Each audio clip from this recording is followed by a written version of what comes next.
No final de 2015, ocorreu no estado de São Paulo o primeiro movimento massivo de ocupação de escolas públicas da história do Brasil. Quer desafiar? Não tô entendendo. Mexer com o estudante, vocês vão sair perdendo. O não é escola de luta.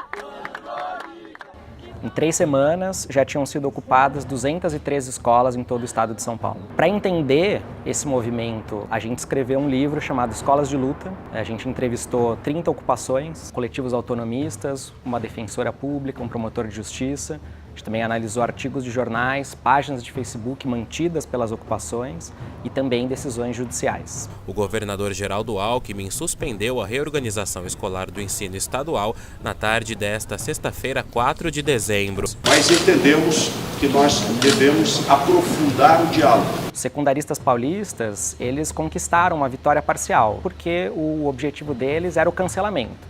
A gente levanta 3 hipóteses para explicar essa vitória parcial. Em primeiro lugar, a criatividade tática, de alterar as táticas que são utilizadas no decorrer do tempo, conforme elas vão revelando o seu esgotamento. A formação de uma ampla rede de apoio na sociedade civil. E, em terceiro lugar, uma abertura institucional, não só o Ministério Público e a Defensoria, mas também posicionamentos inéditos do Tribunal de Justiça de São Paulo.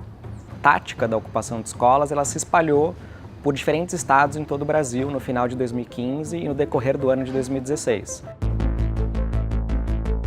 A pesquisa sobre a ocupação das escolas foi desenvolvida aqui no SEBRAP por alguns membros do Núcleo Direito e Democracia, no âmbito do projeto temático da FAPESP, que tinha como propósito investigar a relação entre esfera pública e direito, mais especificamente a formação de contrapúblicos, ou seja, a constituição de públicos alternativos em oposição à esfera pública oficial. Alguns pontos foram fundamentais para produzir esse diagnóstico mais amplo.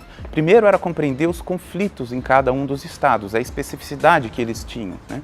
E o segundo propósito amplo era reconstruir e refazer a narrativa sobre o sentido geral das ocupações, porque elas tinham conquistas parciais, mas a gente não pode fazer isso olhando apenas do ponto de vista do êxito das ocupações, mas compreender também como no final desse processo, existiu muita perda e muita repressão.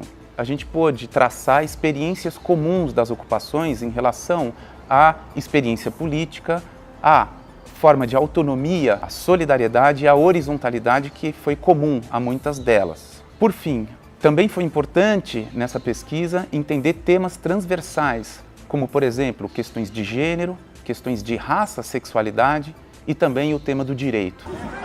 A confusão começou depois que um manifestante foi detido. Houve bate-boca e a polícia revidou com gás de pimenta. Do ponto de vista do direito brasileiro, as escolas integram um patrimônio público. Isso quer dizer que elas são bens de propriedade do Estado.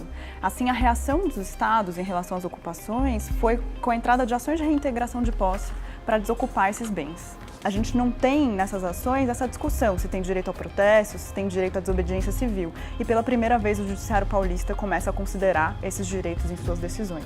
O Tribunal de Justiça de São Paulo negou nesta segunda-feira o pedido de recurso da Secretaria Estadual da Fazenda Pública, que pedia a reintegração de posse das escolas ocupadas desde o início de novembro na capital paulista. 3 desembargadores decidiram na audiência desta segunda-feira que o caso não é de reintegração e entenderam o movimento como uma manifestação. Essa mudança acontece porque os estudantes são convidados a participar do processo decisório em audiências públicas no interior do judiciário. Então esse é um ponto muito importante para a gente. Essa pesquisa mostra que direito e esfera pública caminham juntos e que a gente não consegue entender esse caso sem levar em conta esses dois lados. Em São Paulo, depois da segunda decisão judicial favorável aos estudantes, o governo pede argumentos jurídicos para não mais recorrer ao judiciário em caso de ocupações de imóveis públicos. Isso significa, na prática, que o governo estava pedindo para usar da violência policial como meio de desocupação sem qualquer tipo de mediação institucional. Essa questão jurídica de se é preciso ou não recorrer ao judiciário em caso de desocupações de imóveis públicos ainda está em aberto.